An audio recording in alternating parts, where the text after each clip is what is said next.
అందుకే కేసీఆర్ గారు ఆదేశిస్తే వారి ఆదేశానికి అనుగుణంగా ఈ కమిటీని ఏర్పాటు చేయడం జరిగింది.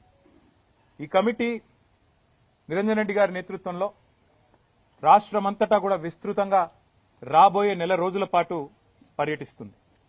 ఈ నెల రోజుల్లో రైతు సంఘాలు, రైతులు, వివిధ సమూహాలతో ఎక్కడికక్కడ మరి కలుస్తుంది. కమిటీ యొక్క నిజంగా వారి కమిట్మెంట్కు నేను ధన్యవాదాలు కూడా తెలియజేస్తా ఉన్నా. ఎందుకంటే మా జోగురామన్న గారు వెంటనే స్పందించి అన్నారు, అన్న అక్షర క్రమంలో మేమే ముందున్నాం ఆదిలాబాదు, మా దగ్గర నుంచే పని మొదలు పెడదాం, మీరు రండి, మా పూర్వ ఆదిలాబాద్ జిల్లా నుంచే పని మొదలు పెడదామని చెప్పి నిరంజన్ రెడ్డి గారికి చెప్పగానే వారు కూడా వెంటనే అందరితో సంప్రదించి ఎల్లుండే పని మొదలు పెడదామని నిర్ణయం తీసుకున్నారు.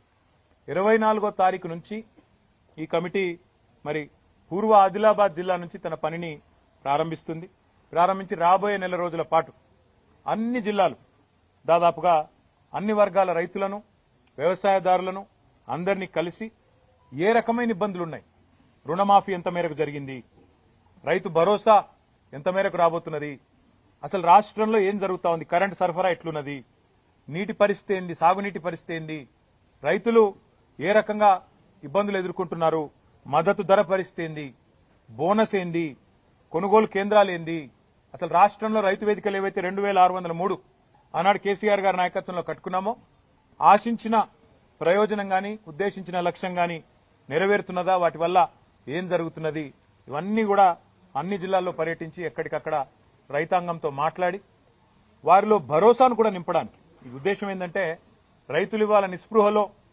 400 మంది పైగా ఎవరైతే బలవన్మరణానికి పాల్పడ్డారో, ఆత్మహత్యకు పాల్పడ్డారో వారి కుటుంబాలు మాత్రమే కాదు మిగతా కుటుంబాల్లో కూడా. ఎందుకంటే మరిన్ని అప్డేట్స్ కోసం మా ఛానల్ ని సబ్స్క్రైబ్ చేయండి. ధన్యవాదాలు.